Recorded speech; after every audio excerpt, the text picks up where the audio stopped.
Okay, to start off making our green chili, we add our oil. It's about 2 tablespoons. We get our chopped onion and put that in there. This is going to saute. While this does this, I'll tell you a little bit of history of green chili. Chilies are a staple in Mexico. They have been since the Mesoamerican times. Chilies were used in Mesoamerican for everything. They were included in their fruits and desserts. It was a staple that they put into all of their food. Okay, now that our onions are starting to brown and caramelize, if I can get my garlic open, there we go. Okay, I'll show you. They're getting little brown bits on them. That's what it's called, caramelizing, is when they start to get a little bit of brown bits on them. Now that it's doing that, we get ourselves a hefty spoonful of garlic. I don't measure anything. My grandma never measured anything when she taught me how to cook, so I don't measure anything when I cook either. Grab your meat, put your meat into your pan, stir that all up, and get it to start browning. And you want to incorporate the flavors of the garlic and the onion, and that'll be incorporated in there.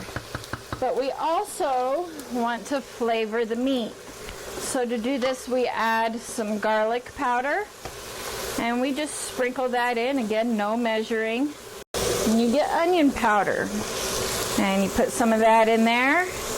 And get the meat coated with the onion powder. And then this is the point when we add our oregano. And I always brought up to add a pinch of oregano. My grandma had big hands, so I learned this is a pinch for my grandma.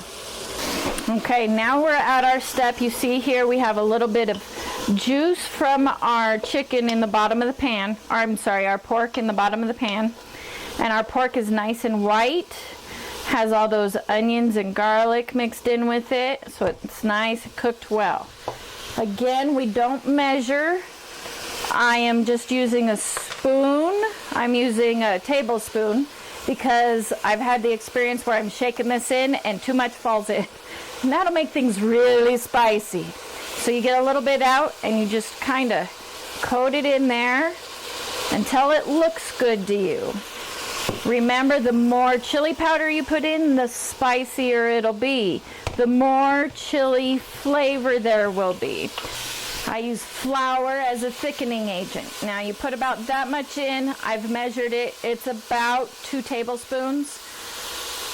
But it's always different every time I use it. Sometimes I need more, sometimes I need less. The flour coats the meat and picks up all of the water.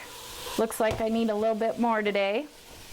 Now for those that are gluten intolerant, you don't do this step. Instead, at the end of making your chili, you make yourself a cornstarch mix that you add into your chili that will thicken it. We get ourselves some nice hot water, and you pour it in until it just covers the meat. You don't want it to cover the meat all the way, just a little bit. This will dissolve all of that flour in there, especially because you let the flour burn just a smidge. It's like making a roux or a gravy. Moving on. You want a can of diced tomatoes and green chilies. I use Rotel, has the best flavor. I find that Hunt's or other brands have a little bit too much of a tomato flavor for me. So I add a little bit more water. And then we add our chilies. And we do add all of these chilies. And like I said, there's about 3 pounds of chilies in here. And I have a blend of different flavors of chili. They're all Hatch chilies, but I have a mixture of medium and hot chilies in my chili because that's the way I learned how to make it. In my family, We do not use jalapenos at all, especially for this chili. We find that the jalapenos, when cooked into a green chili like this, give it a bitter flavor, and we don't want that bitter flavor, so we do not put jalapenos in our chili. Now it's a nice thick stew. See how it's a nice thick stew? It's a little bit too thick, so we need to add more water. Lots more water, because this is going to end up boiling down. And now, like I said, everybody has different taste buds. We have different flavors that we like and prefer. And my family has come to like these flavors in their food, and so we add these flavors. And I have checked around, and no, my uncles will not let me divulge the secrets of the chili and what spice exactly this is. So let's just say it's a red spice. Tastes very nice though. And then we have to add a green spice. This is actually a Mexican spice. You can find it at Mexican stores. It looks like that. And we add a nice hefty pinch here. With that, I put 2 in because, like I said, my hands are smaller than my grandma's were. You get this going in the morning or early afternoon, and it'll be ready for dinner. I'm adding more water because we do let it cook all day. As it cooks down, those flavors will condense, meld together, and become richer. So all day long, you're gonna have to come up and taste it. Just whenever you get a chance. You know you're gonna need a chip with something on it. And mine still tastes pretty good. I'm not gonna add any salt today.